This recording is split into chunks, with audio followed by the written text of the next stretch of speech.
In the last video, we bought a 2015 Tesla Model S P85D for $13,700 from the Mannheim auction. The seller was Carvana. The moment we started driving, there was a pretty bad noise coming from the rear. I took it to the shop where they do only Teslas, and I was told to sell the car or return it back to the auction because the rear drive unit was at the end of its life and could stop at any moment. To fix it, it costs around $5,000 to $6,000. We decided to talk with the Mannheim and see what kind of options we have. I started the arbitration process and I was told we had two options. Number one, return the vehicle. Number two, the auction sends a third-party inspection. If the problem is confirmed, I can request some money from the seller to fix the car. We chose the second option. After the inspection, I requested $5,000 from the seller to fix the problem, but they agreed to pay only $1,500. After doing some research, I found a company that sells the rebuild kit for $1,000. So we agreed to accept $1,500 from the seller and fix the car ourselves. As we don't have a shop, the only place to work is in the parking spot. To do the job, we had to buy some tools to make it easier. We bought 4 bottle jacks, 1 motorcycle jack to support the rear drive unit and subframe, 2 hose clamps, a strap, and a few other tools. There is a Tesla service online manual where you can see step-by-step instructions on how to remove the rear drive unit and many other things that you might need. It was extremely helpful. Number 1, put the car in eject mode so that the car doesn't auto-level as it has air suspension. Number 2, put the car in tow mode so that the parking brakes are released, because the parking brakes are in the rear and we are removing the whole rear parts. Number 3, roll down the driver's door window, open front and trunk. Number 4, power off the vehicle. Number 5, disconnect the 12-volt battery and then disconnect high voltage system. Tesla has a small spot for a jack, and that's why I use special jack pads so that I don't damage anything. With a regular jack, I lifted the rear and put the bottle jack in the front. Lifted the front and put the bottle jack in the rear. I did the same process on the other side. Now that the car is lifted, I removed the rear plastic cover. It's pretty big and it takes some time. After that, I just followed the Tesla service instructions on how to remove the drivetrain and subframe. As it was my first time ever, I took my time and moved slowly. I used the motorcycle jack to hold the whole assembly and slowly lowered it down. There are a few connectors that I had to remove before fully lowering it down. I spent the most time on 3 connectors that were pretty tight to remove and there was not enough space to work with. Thankfully, I was able to remove it without breaking anything. After carefully looking at the drive unit, we understood right away that we need an engine jack to lift it up. The next day, I came with the engine jack and started taking the drive unit apart.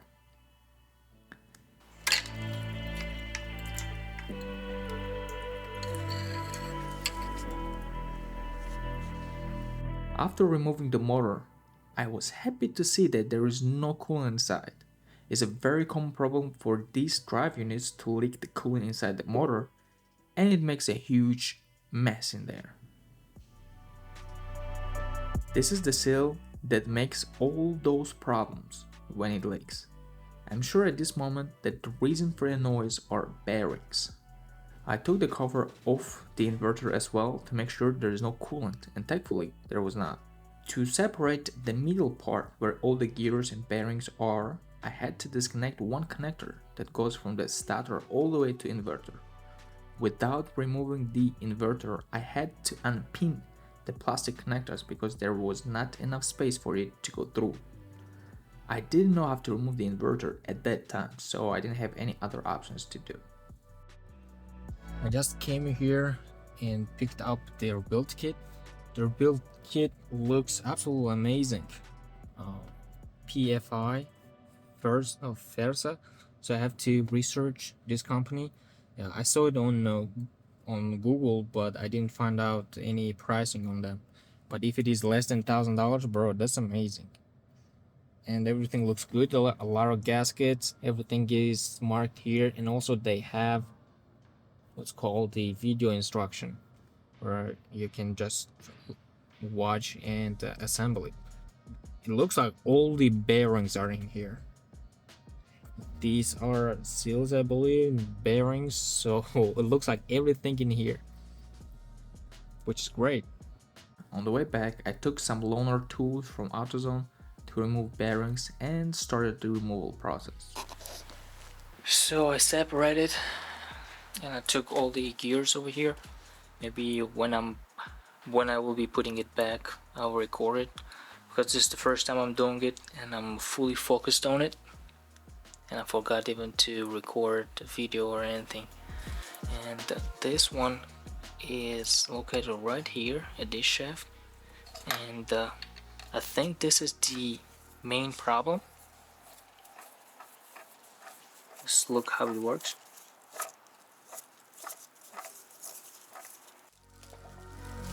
This motor has two small bearings on both sides, so I replace it, and now it is time to put it back inside the starter.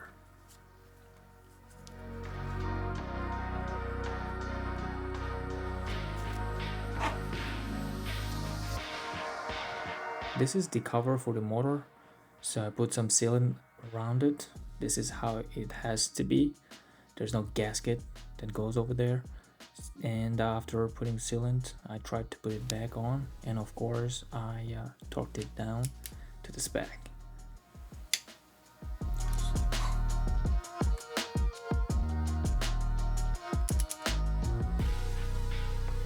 And here I put one of the important part in there is the coolant line with that main seal. This is one of the main bearing, and that I removed the bearing from. It was not that difficult, and this bearing was definitely bad. I showed it earlier. And I put it back in its spot, and I took the second gear, did the same thing. I put the new bearing in there and slammed it back in its place where it's supposed to be.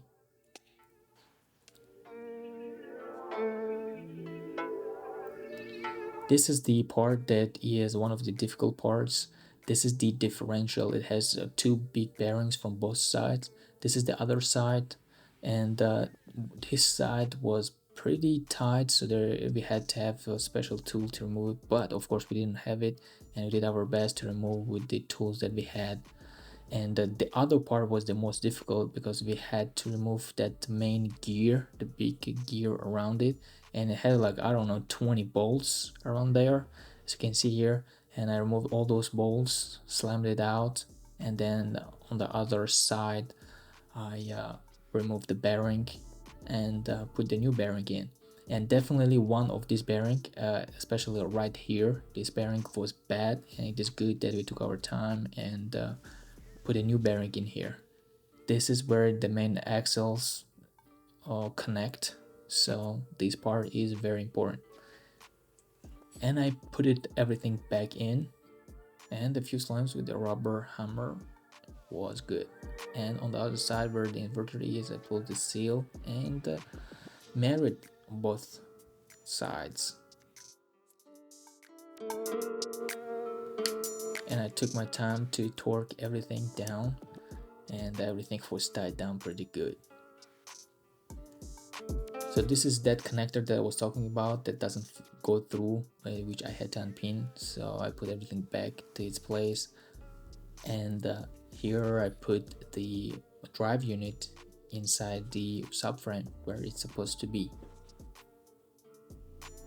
So from here on I will be alone doing this, because Gennady had its important stuff to do, so he left. And I took my time, put this drive unit in this subframe, and put the whole subframe back into the car. Unfortunately, as I was busy focused on the job, I didn't record anything.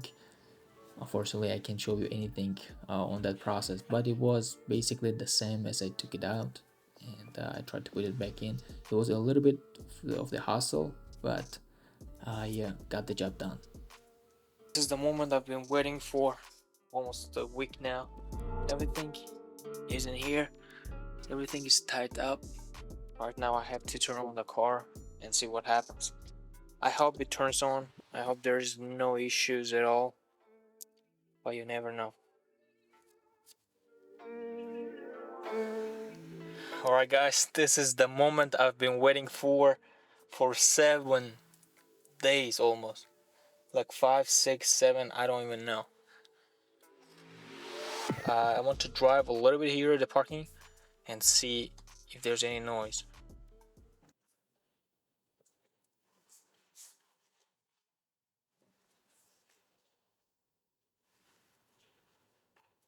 Guys, there is no noise. There is no noise. Wow. I'm blown away. There is no noise. We fixed the car and saved God knows how much, 3,000-4,000. Guys, I'm blown away. I'm really blown away. How in the hell were we able to do it? Mostly I did everything, but god damn, I never thought that I could do it. This is freaking Tesla. This is not a regular car. And we fixed it with $1,000 of the parts and a bunch of stuff that we bought. Got 2 jacks and bottle jack stands, stuff like that. But I mean, we can give it back and get our money back, or we can keep it and use it for other cars or other projects that we'll have. But god damn, it is fixed. It is freaking fixed. It is fixed. This is nuts. This is nuts. Bro, we took down the whole freaking what's it called? The engine. I took it apart, everything, and replaced everything with new bearings, with new seals, with new everything. And it drives, there's no sound, there's no errors. God damn! Damn! Alright guys, I have to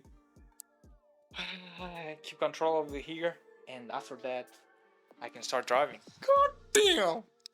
Alright guys, it's been 2 weeks since I fixed the car and I drove over 200 miles. The car drives just amazing. There is no problem at all with the car. So that process was accomplished without any issues. I didn't break anything, so everything is in spot. I don't know how long before it fails, but I hope it is at least 50 to 100,000 miles before it shows signs of weakness or signs of problems. So far so good. And the job was quite difficult. It took me 5, 6, close to 7 days, I don't even know.